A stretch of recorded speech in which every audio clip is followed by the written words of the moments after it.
So we're going to talk about Target, Bud Light, DEI, CEI, ESG, PRI, and companies NGOs, behind which some of these acronyms agenda. I don't know. So please educate us. Okay, so a couple of things. Did you guys hear about what the Oscars Academy just announced 3 weeks ago and what it takes to be nominated for an Oscar moving forward? Have you guys heard about this or no? No. So Hollywood just came out and announced that moving forward, to be nominated for an Academy, you have to have your leading role on any movie. A percentage of it has to be from a underrepresented community. The actors have to be part of a underrepresented community. The workers behind camera have to be part of it. A third has to be part of an underrepresented community. The editors, the shredders, the camera guys, a third have to be part of underrepresented communities. You can Google this and show it, or else you cannot be nominated. Wow. Meaning, and then they broke down what it means to be part of the underrepresented community. If you want to know what those 6 things are to be part of the underrepresented community, here's how they define it, to be part of the underrepresented community, okay? Number 1 is women, people of color, LGBTQ+, people with disabilities, people from low-income communities, people from rural areas, and people of indigenous heritage. What? If you are that, and you have a third of it in some of the categories, then you can be nominated for a Oscar. Let me explain to who does not qualify if this were to ever happen. And pretty much 99% of movies that ever won an Oscar would not be able to qualify today to do this. Here's a part that people don't realize that's going on in Hollywood. You guys know why all the creative actors escaped to go to Hollywood? Like, do you know where they escaped from to end up going to Hollywood? Jersey. Why Jersey? Hollywood used to be in Jersey. Why? Really? Because Thomas Edison was in Jersey. So if you go type in Thomas Edison, New Jersey, Hollywood, you'll see. The reason why they left Jersey and Thomas Edison, because it was so regulated that he said, you have to make movies based on my guidelines or else. Finally, these guys are like, screw this place. We're going to Hollywood. So to go to Hollywood, in 1920, all the major motion pictures movies that were made, 95% of all the major motion picture movies were made in Hollywood. You know what that number is today? 55 million. 4 years ago, do you know how many people watched the Oscars in America? 44 million. You know how many people watched the Oscars this year? 18.7 million. The 3 worst years of watching the Oscars in the last 20 years were the last 3 years. People are done. Today, I want to watch a movie with Sebastian Maniscalco and Robert De Niro. It's a new movie about a father, all this other stuff. Right off the bat, the movie starts with an LGBTQ community. If you watch the new, what is the new Fast and the Furious? The guy that's, what is the Aquaman? What's the guy? Jason Momoa. He's gay. Yeah, he's gay. In the movie, Fast and the Furious is gay. So guess what? So now people ask and say, well, I don't understand this stuff. Why are they doing this? Bud Light loses 25%. Anheuser-Busch, Bud Light loses 25% of sales since they decided to team up with Dylan Mulvaney. Target, since they announced they have a trans section because of Pride Month, their stock dropped 12%. They lost $9 billion. Target lost $9 billion in a span of roughly 2 weeks. Damn. Their stock dropped. Why? So people say, well, these CEOs are idiots. They're morons. You should do this. They have no clue what they're doing. You should fire this person. That's not how this thing works. So the whole thing, you have to look at how this thing comes about. So UN, United Nations, comes out with something called PRI. Then PRI starts raising money from NGOs. NGOs are non-governmental organizations. So such as Bill and Melinda Gates Foundation, all these other companies that are giving them money. Right? You got it. Yes. So then these NGOs come out with this ESG score, and the ESG score, they have a couple different areas. One is called DEI, diversity, equity, inclusive, and then they have the CEI. I think it's called Corporate Equity Index or something like that. Then there's an organization called HRC, Human Rights Committee, that is funded by Open Society Foundation. Open Society Foundation has been given $32 billion of money by one guy named George Soros. You know George Soros? Oh, yeah. Open Society Foundation is George Soros' foundation. Since 1984, George Soros has given Open Society Foundation $32 billion of his own money. Not other people's money, his own money. So what does this have to do with anything? This thing, as you get deeper, it's even crazier. Do you know BlackRock? I don't know if you've heard of BlackRock, yes. Larry Fink. You know Vanguard, and you know State Street. Yep. Do you know how much money BlackRock has under management? Do you know the number of how much assets under management BlackRock has?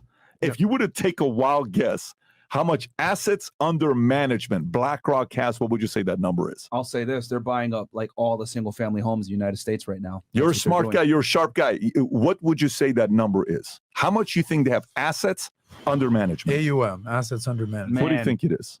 Can I give a percentage of how much assets they have? Can I just give a percentage? I don't know the exact amount, but what dollar amount you think would be a lot of money? I'm a guess. Look, I'll put it to you this way. Have you heard of Guggenheim that bought the Dodgers? They have $300 billion of assets under management. Oak Tree Capital Management that gave us, we worked with them before. They have $160 billion under management. Bain Capital, massive. They have $100 billion of assets under management. What do you think BlackRock has as assets under management? I'm going to say between 500 to 600 billion then. You ready? $11 trillion. Wow. Did you hear what I just said? Oh, 11 trillion. By the way, wow. I swear to you. 11 trillion. Do you know what the U.S. GDP was last year? 32 trillion. Yeah. So America as a business did 32 trillion last year. BlackRock has $11 trillion. BlackRock, Vanguard, and State Street combined have roughly a 10% stake to 15% stake on 88% of S&P 500 companies. Let me say that one more time. Wow. BlackRock, Vanguard, State Street collectively have roughly 10 to 15% of equity in nearly 88% of S&P 500 companies. That's fucking crazy. And top 500 companies in the United States. Top 500 companies in the United States. 24.9% of board seats are controlled by BlackRock, Vanguard, and State Street. Nearly 88% of these guys. So what does this mean? Guess what they do? They control everything. Yeah. They control everything. So they get to tell the companies, if you want to borrow money from me, for example, let's just say your name is Dodgers. You're like, man, if we want to really give this guy a contract for $400 million over 10 years, let's go raise the money. All right. Hey, can you give us some money here? No problem. BlackRock, here's $100 million. Bank of America, here's $100 million. Goldman Sachs, here's $200 million.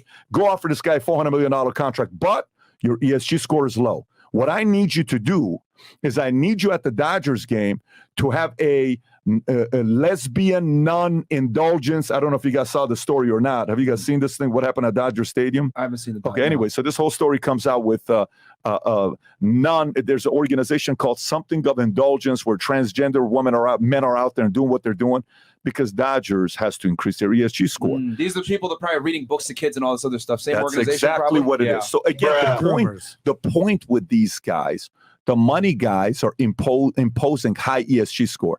I'll give you this final thoughts for you guys to be thinking about how deep this is getting. You know what the top five highest ESG scores in America is? Number 5 is Bank of America. Number 4 is Salesforce. Number 3 is Microsoft. Number 2 is Intel. And number 1 is Alphabet. You know what are some of the companies with the worst ESG scores in America?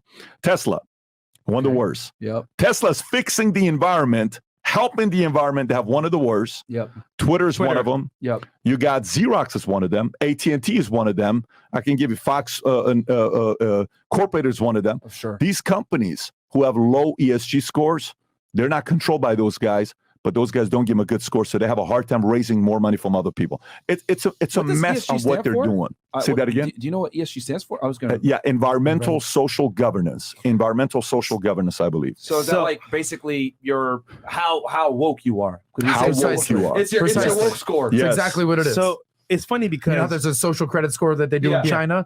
This is your corporate and environmental service.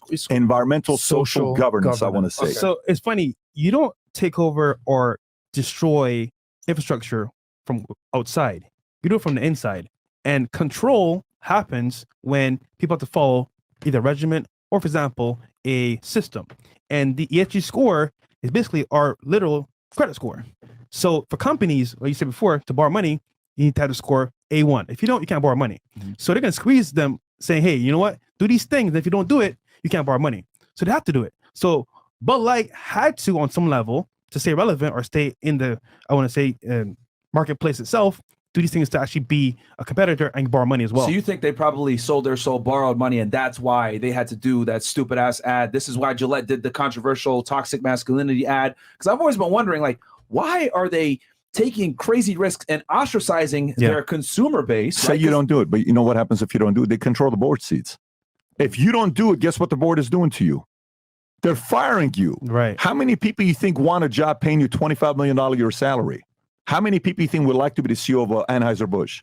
How many people you think would want to be a CEO of Target? How many people you think want that job? 1,000 people? Yeah. Are you kidding me? Guys that went to Harvard, Yale, Princeton. Of course. There's 1,000 guys that want that job. How many people you think are willing to do all of those things for $25 million a year salary? Plenty of people. Everyone. You know, it's funny. Plenty of people. With BlackRock, I was going to say 10 trillion because they're literally buying every single thing, even close to buildings as well, and single family. Yeah. Which means they're going to control pretty much all of our They're a huge big portion reason why we have a housing shortage, so to speak. on purpose. Yeah. But once again, what is it? All control. If I Yeah. control how you do behind the scenes, I already control the company. Even though you're the face of it, I control the behind the scenes. So now somebody says something like, well, how do you fight these guys, man? How the hell do you fight these guys? Okay, that's my question, bro. Exactly. Because Yeah. I, in my possible simple mindset, can't imagine how you can fight that. Do you know why we're even able to have this conversation right now together? Free speech? Do you know why we're able to have this conversation right now? Okay, a Jewish man, a Middle Eastern man, a black man, and Arab guy. okay. Muslim But Arab guy. watch four of us. Could be better. How different we are, and we're sitting at a table right now, and 9835 is right now watching live. Do you know why we're able to do this right now? Because we're niggas? No, because of probably, I will say, 1,000 anti-establishment people in the last 270 years in America. That's why. And those 1,000 anti-establishment guys fought for you and I, and they've never met you. You'll never meet them. You don't even know what they went through. You don't know how they targeted their families, all this other stuff. You and I are able to have this conversation because the world still has few anti-establishment guys that can't be bought and can't be bullied. Power to those guys that are not afraid to fight. Yeah. Power. By the way, do you know what is the ultimate riskiest job in the world? You know what's the riskiest job in the world? Position. What is the riskiest position in the world? Very good question. It's not a president. Politician? Anybody that's loud, vocal, fighting against the establishment. Oh, yeah. It's the riskiest job in the world. Of course, they'll cancel you. Period. Yeah. We've seen it. Yeah. Andrew Tate. Yeah. Andrew Tate, Ryan Dawson. Yeah. You know, like if you talk about anything that challenges the establishment and you have a big enough platform, Yeah. or you talk about certain taboo subjects, they're going to cancel you. So, yeah. Okay, so question though. How do we fight it? So you get to pick and choose, like, for example, beer companies. If a person's sitting there saying, I don't like what Bud Light is doing, no problem. Guess what? Start a beer company. Whoever starts to support them. Help them out. Let them get bigger. Even Miller Lite made a woke commercial recently with the females. Sure. Yeah. And let them do it. Yeah. But then if other people start a direct competitor to them, support them, whatever it may be. Go buy their product. Go support their product. Go do what they're doing. Like, for example, I told Chris today, I said, I don't know if you, Chris from Rumble, I said, I'm one of your biggest cheerleaders. You don't even know it. I said, you have no idea how important it is what you're doing. Rumble is very, very important to the marketplace. Very. Because there is an alternative place to go. Spotify is very important to the marketplace. There's an alternative place to go. Twitter is a very important place to the marketplace. Exactly. There's a place to go. These are things that they have a place to go, right? For them to go. And we need to support those companies. We need to help out those companies. I agree. And we need to build up those companies. It's the solution to something like this is unequivocal. It's 100% of individuals willing to compete, to say, I believe I can do it better. Okay. The fear, you know how a lot of people are like, well, you know, Patrick, it's easy for you to move your family and go out to Florida. You know, you can move your family and go to Florida. I said, dude, I've moved since Jennifer and I have been married 13 times. Damn. Each time we've moved, Jennifer's been pregnant that we moved to a new state. When we moved to Texas, she was pregnant. When we moved to Florida, she was pregnant. Okay, we've had 4 kids born in 3 different states. We've moved our office 12 times. We moved our house 13 times. Okay, we moved. People say, how could you really move and go to a different place?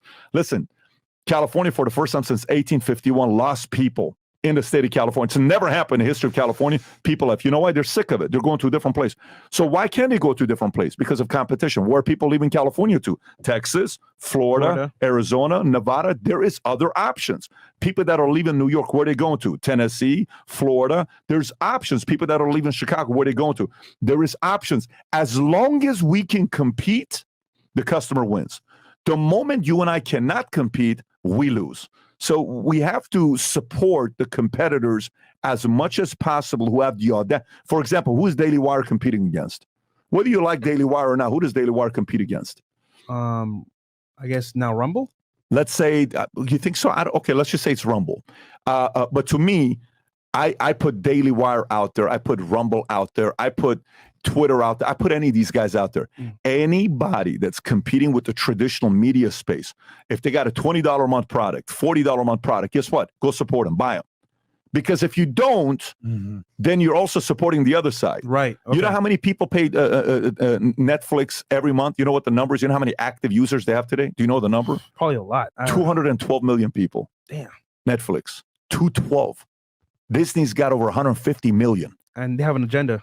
And they have an agenda. Yeah. And you know how many Daily Wire has? 2 million.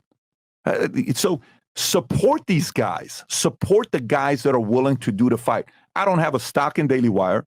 I don't have a stock in Rumble. Some people would even say, why are you supporting your direct competitors?